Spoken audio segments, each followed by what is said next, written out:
On vous souhaite la bienvenue à ericlatour.com. Dans quelques instants, on vous parle de Justice alternative du Richelieu qui vous rappelle qu'il existe dans la région un service de médiation citoyenne. Vous savez, la traditionnelle chicane de clôture entre deux voisins, bien, ces gens-là peuvent vous aider peut-être à régler ça. Mais d'abord, parlons de Denis Larocque, comédien bien connu dans la région, qui a remporté un prix un peu mystérieux dans un concours à Los Angeles pour un film qui le mettait bien sûr en vedette.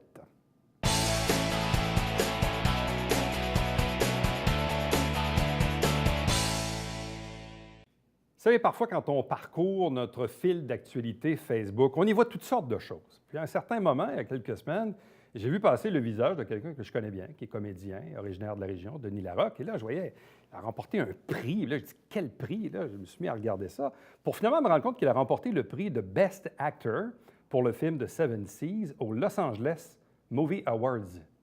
Il est avec nous. Bonsoir. Bienvenue, félicitations. Merci beaucoup, merci beaucoup. Écoute, comme dirait l'autre, c'est mieux qu'un coup de pied dans le... Hein? Et c'est arrivé comment? Écoute, c'est arrivé, c'est une longue et courte histoire. Moi, j'ai plus d'argent, OK? Bon. Donc, tu es plus riche. Je paye un montant par année pour recevoir ce qu'on appelle des breakdowns, tu comprends, pour des auditions, ce qui se passe dans le métier, en fait. Bon. J'en ai reçu un d'une maison de casting. Et puis, qui parlait d'une audition pour un film qui s'appelle Les Sept Mères de Martin-Philippe Tremblay, qui est un Québécois, mais qui vit à Toronto parce qu'il travaille pour TV Ontario, TFO. Ouais. Et puis, un beau projet, etc., etc. Bon, il y avait 2 scènes à auditionner. Mais là, malheureusement, moi, je travaillais la journée des auditions. Fait que j'ai communiqué avec l'agence de casting. Je leur ai dit, est-ce que je pourrais faire un self-tape, me filmer moi-même, dans mon bain, et puis bon. Et puis ils ont dit, pourquoi pas? Et c'est ce que j'ai fait. J'ai envoyé ça. Et un mois plus tard, j'ai eu la bonne nouvelle que j'avais le rôle, c'est un rôle principal en plus, là, tu sais, bon. C'est un moyen-métrage de 40 quelques minutes. Alors j'étais vraiment très content. C'était un magnifique rôle, très touchant. Le tournage s'est fait à quel moment et à quel endroit? Ça va faire 2 ans l'été prochain. Ça fait 1 an et demi déjà qu'on a tourné. On a tourné au lac Erie, au lac Huron, dans le nord de l'Ontario. Et ça a été fait en 3 sections. Et le dernier bout, ça a été à Chambly, dans une maison, en 2016. Bon. Et le film raconte quoi? Et le rôle principal, c'est l'histoire de qui? Écoute, c'est l'histoire d'un professeur de géographie. OK? Qui s'appelle Angelo. Et lui, il est amoureux fou de son épouse. Il décide de parcourir les 7 mers de Seven Seas. Dans l'Antiquité, il y avait 7 mers, l'Adriatique, la mer Méditerranée, la Caspienne, bon, tout ça. Ils vont visiter les 7 mers. Et il commence le voyage, tout va bien. Et sa femme décède. Alors, c'est la fin du monde. Il revient, il prend pas, il n'est pas capable de faire son deuil, il est complètement à terre. Et puis, à un moment donné, il se dit, bon, qu'est-ce que je fais? Je m'enlève la vie ou je continue?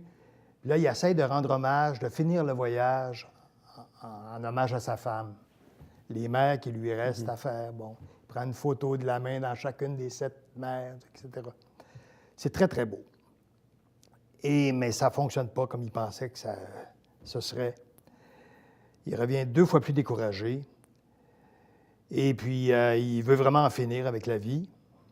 De là, la fameuse scène du bain dont je t'ai parlé. Il écoute la radio. La radio est branchée. Il est dans l'eau. Il veut lâcher la radio pour en finir, se faire électrocuter. Mais la radio fonctionne. Et la finale, ça finit bien, en fait. Il entend une nouvelle à la radio extraordinaire qui soupçonnait absolument pas. Puis je te dirai pas la fin parce que c'est bien. Mais ça finit bien. Est-ce que tu avais déjà travaillé avec ce réalisateur? Pas du tout. Ça, en fait, Est-ce que tu le connaissais? Pas du tout. Pas du tout. Pas du tout. Ça, c'est le gars qui réalisait à l'époque la série avec... comment ça s'appelait? Tu sais, ça passait à TVA, il allait en Europe, Puis il y avait un vieux professeur, pas un professeur, là, Fort Boyard. Ah, Fort Boyard. OK, C'est lui qui était réalisateur de ça. OK. Puis à un moment donné, ben, le gars, il a eu une opportunité d'aller travailler pour Télévision Ontario, en français, là-bas. Et puis il a écrit un scénario, tu sais, puis bon, puis c'est ça. Le film, il est tourné en français ou en anglais? Tourné en français, 100% français. Lui, il a appelé ça Seven Seas parce que je vais t'expliquer pourquoi. Parce que, premièrement, ça a été un petit peu financé par le Conseil des arts de l'Ontario. Oui. Alors, plus d'anglophone que de francophone là-bas, mettons. Et puis, ce qui s'est passé, c'est ça. C'est que lui, le but avec ce film-là, c'était de le vendre aux compagnies aériennes. Parce que ça parlait de voyage. Alors, il est en négociation avec Air Canada, WestJet, Air Transat, etc., etc. Puis, en attendant, il a décidé de l'envoyer dans différents festivals. Moi, je n'étais pas au courant parce qu'il vient en Ontario, moi, je suis au Québec. De temps en temps, on se textait, bon, tout ça. Puis là, il y a 2 semaines, un jeudi soir, il me dit « I knew it, je le savais ». Là, je dis « Quoi? Qu'est-ce que c'est? » Bien, il dit « T'as gagné. » Gagné quoi? Écoute, je connaissais même Tu pas. ne savais même pas que tu étais en compétition? Pas du tout. Pas du tout. Il a présenté son film. Et le film, lui, est arrivé en finale, tu sais, pour le meilleur film, dans les courts-métrages. Bien, moi, j'ai été plus qu'en finale, j'ai gagné. Fait que là, écoute, je capotais. J'ai dit, c'est quoi ce festival? Los Angeles Movie Award. Et là, je m'en vais voir sur le site. Puis là, je vois que Rosanna Arquette avait déjà gagné. Malcolm McDowell, qui a joué dans Clockwork Orange, a déjà gagné ça. Je dis, mon Dieu, c'est pas des pieds de céleri, c'est pas si payé, tu sais. Je suis content. Hein, fait que, tu sais, c'est sûr que ça change. Ça ne changera pas ma vie, là. Comme je disais à ma femme, je dis, là, j'attends le chèque d'1 million qui devrait suivre. Mais le chèque ne viendra pas, je pense pas. Donc, tu n'as jamais ramassé ton prix, je veux dire... Non, j'ai jamais... Mais écoute bien ce qui s'est passé. C'est que le co-scénariste, qui s'appelle François Tremblay, est à Los Angeles. Alors, lui, il a eu vent de ça. Et tu sais, le hasard, des fois... Bien, lui, il dit, écoute, je suis là, mais j'y vais. Il y avait une projection du film samedi dernier. Il présentait tous les films qu'il avait gagnés. Bon. Alors, il est allé ramasser mon certificat. Puis il va me l'apporter. Là, il revient à Montréal au mois de février. Est-ce que tu sais avec qui tu étais en compétition dans cette catégorie-là? Je sais qu'il y avait... Non, je sais pas. J'ai pas vu qui était en nomination pour le meilleur acteur. Il y avait Best Actress puis Best Actor. Je ne sais pas. Honnêtement, je ne sais pas. Je sais quel film a gagné. C'est pas notre film, mais... tu sais, je suis allé voir l'année passée le comédien qui a gagné le prix. Ben, tu sais, c'est un gars qui joue dans une série aux États-Unis qui s'appelle Cathedral. J'ai dit, c'est pas des 2 de pique, c'est le fun, je suis content, tu sais. Fait que, tu sais, ça fait longtemps, moi, je patauge dans ce métier-là. Puis, tu sais, tu dis les honneurs, bon, tu travailles pas pour ça, là, tu sais. Mais de temps en temps, ça fait un petit lot. Oui, mais des fois, on peut surfer un peu là-dessus, non? Est-ce que ici, au Québec, dans les agences de casting ou je ne sais trop, est-ce que le fait que Denis Larocque ait remporté un prix dans un festival à Los Angeles... C'est sûr que ça ne nuira pas parce qu'il y a le mot Los Angeles. Bien, c'est ça l'affaire, parce que là, bon, on sait la Californie, le monde du cinéma, Hollywood, Los Angeles, c'est pas très loin. On est un peu là-dedans, là. Bien, tu sais, c'est drôle parce que l'année passée, j'ai travaillé dans un film qui s'appelle Burnout ou La servitude volontaire de Michel Jeté, le gars qui avait fait Hochelaga avec un gars de Saint-Jean, Paul Dion, que tu connais bien, qui a gagné un prix, le prix œcuménique. Les répercussions ont été minimes. Puis c'était le festival de Rouen, qui est quand même un beau festival. Tu sais, les gens sont super gentils, tout ça. Mais juste parce qu'il y a le mot Los Angeles, on dirait que ça... Puis tu as vu qu'aujourd'hui, il y a 2 films québécois qui sont en nomination pour les Oscars, 2 courts-métrages. Alors, c'est des maudites bonnes nouvelles, là. C'est bien encourageant. Qui sont les autres comédiens qui étaient dans ce film-là? Il y a Claude Lemieux. Écoute... Pas me vanter, mais le film, c'est pas mal moi. Oui, c'est ça, c'est très central, là. Il y a Claude Lemieux, il y a une comédienne dont le nom m'échappe, que je connaissais pas, qui joue le rôle de la psychologue qui traite le Angelo parce qu'il y a des tendances suicidaires. Et c'est à peu près tout. Les autres, c'est beaucoup de figurants. Beaucoup de figurants. Il y a beaucoup d'étudiants, parce que le gars, c'est un professeur, tu comprends, bon, etc., etc. Non, si le film est pas mal basé sur moi, ça faisait bien de la pression. Puis comme je ne connaissais pas le réalisateur, tu sais, avant, je me disais, il faut que ça clique dans ce genre d'affaires-là. Là.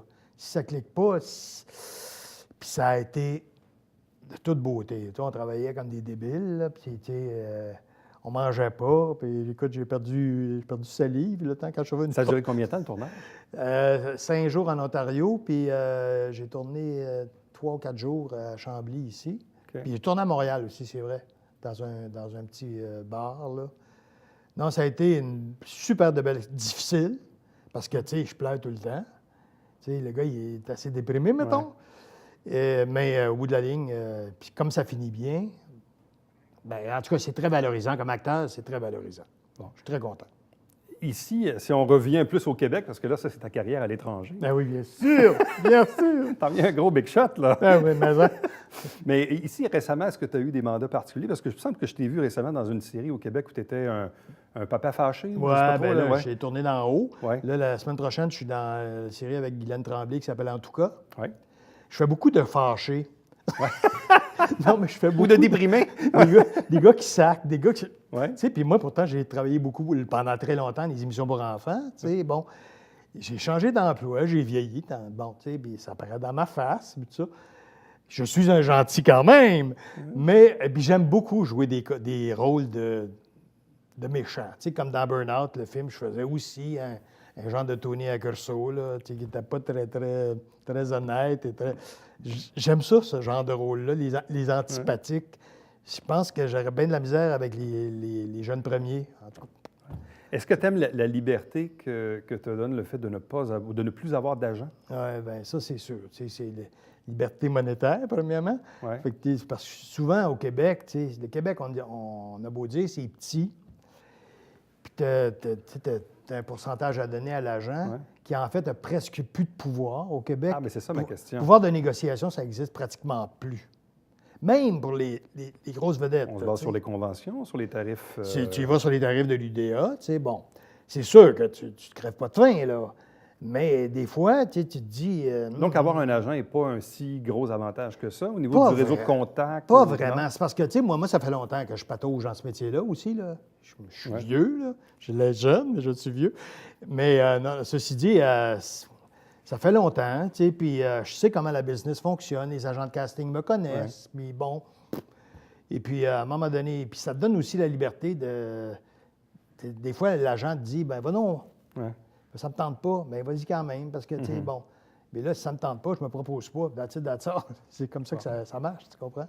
En terminant, tu as aussi défrayé les manchettes il n'y a pas longtemps sur un projet de théâtre d'été au domaine Trinity à Iberville.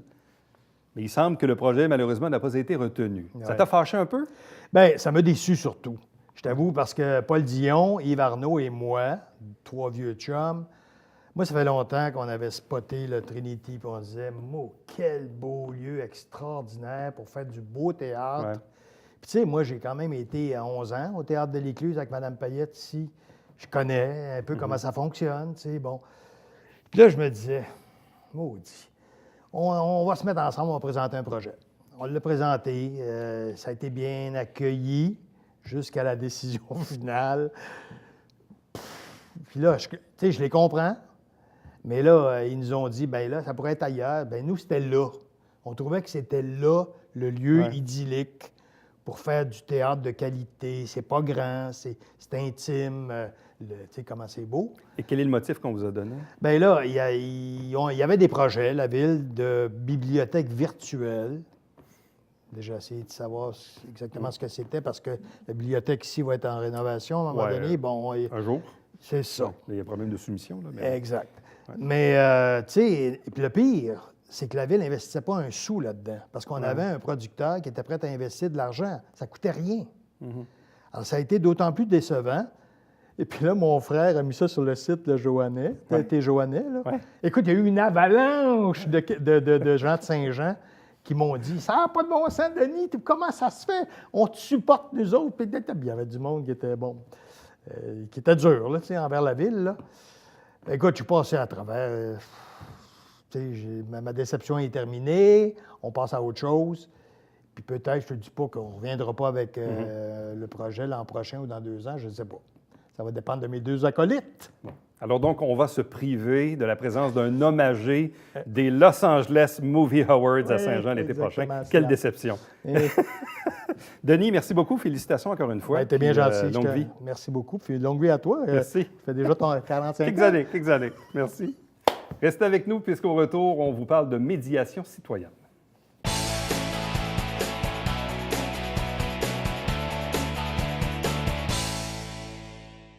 Mesdames et messieurs, bonjour et bienvenue à la Justice entre nous. Mon nom est Serge.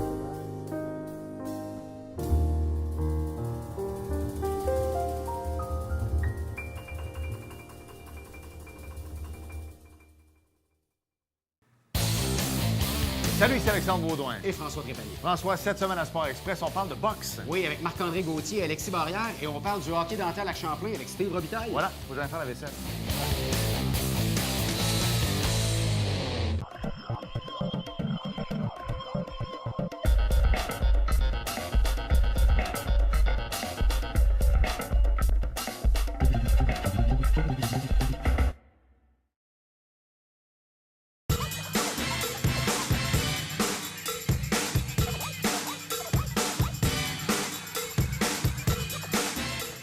Dimanche, 9h30, Télé Bingo, on vous attend.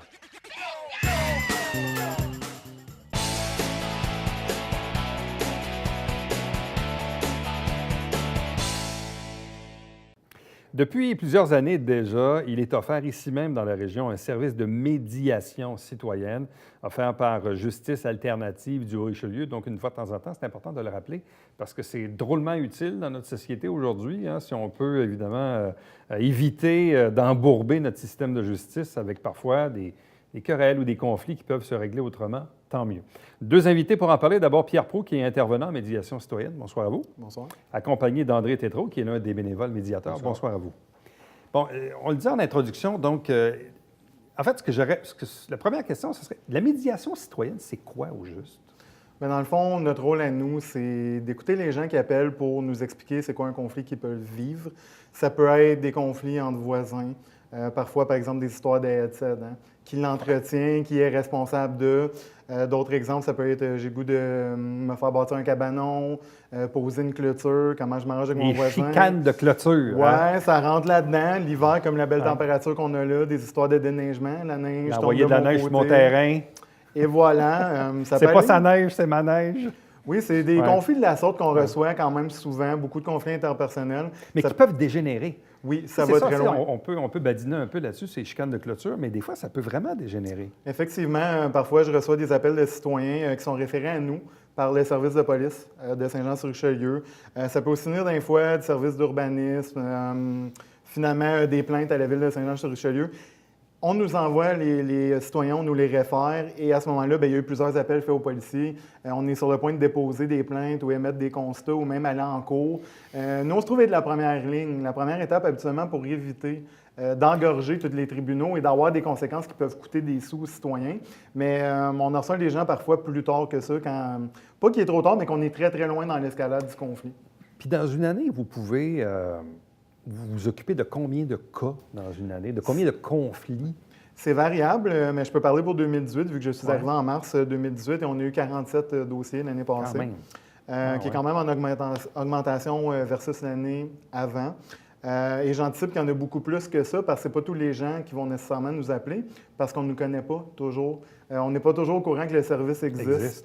Ça fait d'ailleurs 10 ans que le service existe. Et j'ai fait beaucoup de kiosques d'information l'été, et 9 personnes sur 10 me disaient qu'ils savaient n'étaient pas au courant qu'il y avait ce service-là qui est gratuit pour les citoyens. Ça ne coûte rien justement de nous appeler, et nous, ben, notre rôle, c'est d'accompagner. On écoute c'est quoi la situation, on cherche les faits, on reste objectif. Puis à ce moment-là, on cherche c'est quoi les besoins de la personne là-dedans. Pourquoi la personne vit cette colère-là? Pourquoi c'est important pour cette personne-là? La situation comme telle, qu'est-ce que ça vient chercher? Et là, On cherche combien les solutions. de médiateurs bénévoles avez-vous comme André? Actuellement, on est rendu à 9. Donc, l'équipe a grossi beaucoup. On a rajouté 4 personnes, justement, très récemment, avant les fêtes, avec une formation. Comment on devient médiateur bénévole? Comment c'est arrivé, vous? On répond à une annonce, Tout simplement? tout simplement. Ça vous intéressait? Oui, c'était une chose qui m'intéressait depuis longtemps parce que j'avais déjà vu dans le Canada français, Oui. il y avait eu une action, mais je me disais, ça prend quoi pour être médiateur? Puis j'ai eu l'appel du Centre d'action bénévole à Iberville, M. il nous a passé une annonce, là, fait que j'ai répondu, puis... Donc, vous, ça vous intéressait. Vous pensiez également que vous aviez le profil pour faire ça, parce que c'est pas tout le monde qui peut faire ça. Bien là, il faut suivre les cours, puis on a quand même trois cours, là, de durée de... C'est une Assez long, formation de 21 heures. 21 heures. Habituellement OK. donnée sur 3 jours, fait qu'on essaie de faire 3 semaines d'affilée.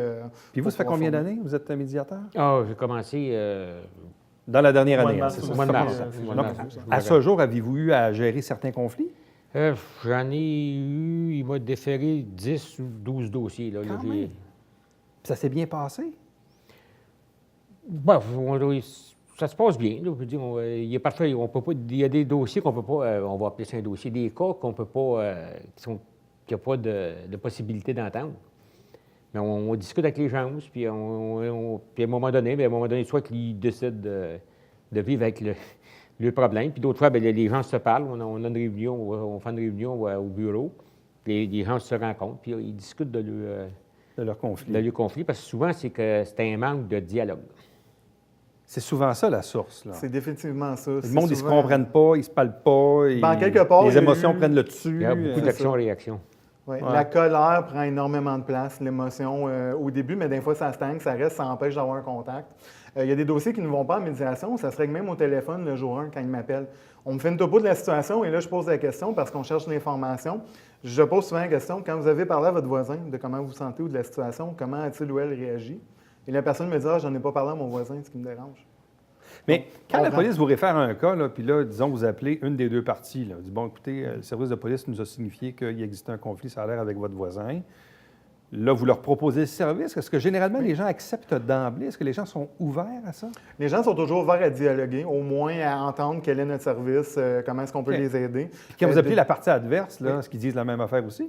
C'est pas toujours bien reçu dans le sens qu'on peut avoir une absence de réponse. Ouais. Pour bien expliquer le processus, normalement, si on n'a pas une référence directe d'un service comme le service de police, tous citoyens et citoyennes peuvent m'appeler, me dire, OK, j'ai entendu parler de la médiation, j'ai un conflit avec mon voisin, qu'est-ce que je fais? On écoute, on sonde les besoins, on invite à rencontrer l'autre personne avec nous, bien sûr, Ouais. en médiation pour dialoguer puis rétablir ce contact-là.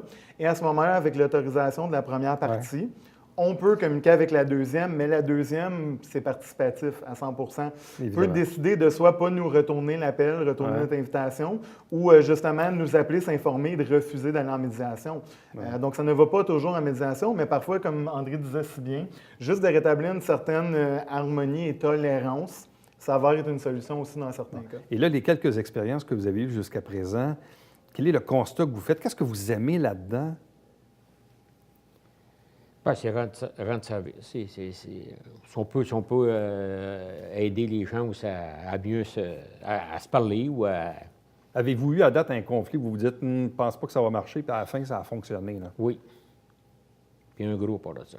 Un gros conflit. Oui. Et est-ce qu'il y a eu, selon vous, un élément déclencheur dans le dialogue? C'est qu'en discutant avec les deux parties, à un moment donné, on se rend compte que, à un moment donné, ce que je disais à Pierre, je dis, je ne le sens pas. Puis à un moment donné, puis parle à un, parle à l'autre, puis les deux voulaient aller en médiation. C'est que là, j'ai dit, on va, après avoir discuté avec l'autre, ben, j'ai dit, on y va. Mais c'est qu'un, il ne s'était pas parlé. Un a poussé un peu une affaire sur un terrain, puis là, ben là, c'était action-réaction. OK. Ça fait que là, ils sont parlé, puis au bout de 5 minutes, le premier 5 minutes qu'on a parlé ensemble au bureau, là, je savais qu'on allait là, vers le... Ça, c'était un cas, le plus beau cas. Là, Puis est-ce que vous sentez que c'est quelque chose que vous avez fait, quelque chose que vous avez dit qui a réussi à déclencher le processus? les amener à table positivement? pour parler. Donc, vous avez été convaincant? Bien, les deux voulaient la médiation. Je n'ai pas eu à lui vendre l'idée de venir en médiation. Les deux étaient intéressés. C'est qu'à ce moment-là, on peut lui demander qu'est-ce que vous avez à perdre, vous attendez quoi de la médiation. Ça, c'était bien important. Puis là, les deux... Puis, à un moment donné, après 5 minutes à la table, c'était réglé. Ben, je veux dire, on a été Ouais. 1 heure peut-être, là, parce qu'il y avait une énormité de t'as fait ça, puis tu m'as fait Ouais, ça. on Ben oui, vide mais son je t'ai sac, fait là. C'est On ça, a je t'ai tracé fait un ça parce que tu m'as fait ça. parcours, Puis, tu sais, ça, c'était le... T'es rendu avec des caméras, puis des shows. Puis là, monsieur, il dit, moi, je vais à ma maison. Il dit... Puis pourtant, c'était des chums qui s'étaient parlé au début, puis puis ça... Oui, bien ça, il y a eu un point de rupture à un moment donné. Puis c'est en traçant le parcours finalement. Tu sais, qu'est-ce qui est arrivé, puis éventuellement, on trouve le moment marquant qu'il y a quelque chose qui est arrivé. Puis souvent, c'est juste une question de perception. Donc, la personne perçoit, hey, telle chose qui dépasse sur mon terrain.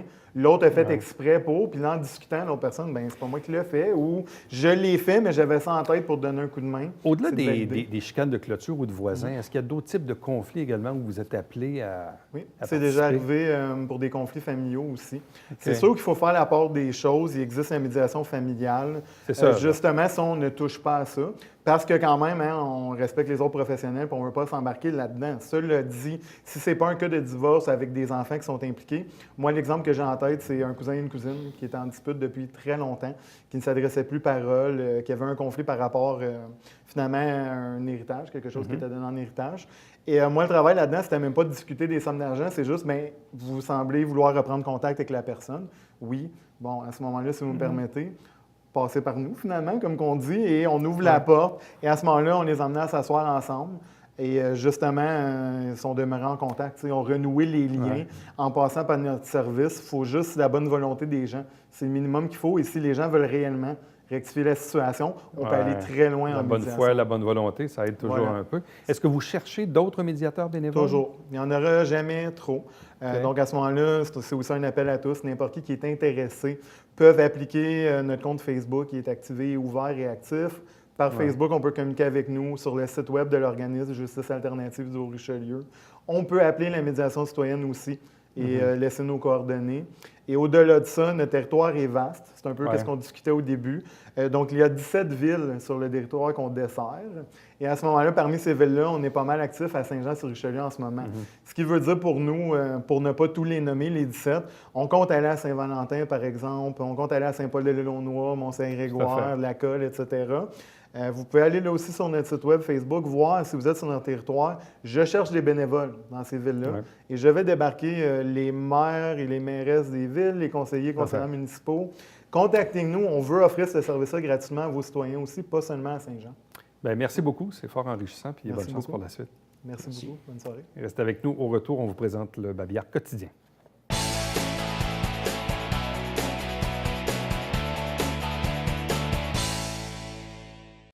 La région regorge d'activités, d'événements, même durant l'hiver, oui. Allez faire un tour sur tourismerichelieu.com pour avoir un peu la liste. Parfois, on arrive à la fin de semaine, on ne sait pas trop quoi faire. On se dit, il fait chaud, il fait froid, il mouille, il neige. Bref, allez faire un tour, ça vaut vraiment la peine. Entre-temps, pour me joindre par courriel, Éric Lato en un mot, à commercial, tvhr9.com. À demain.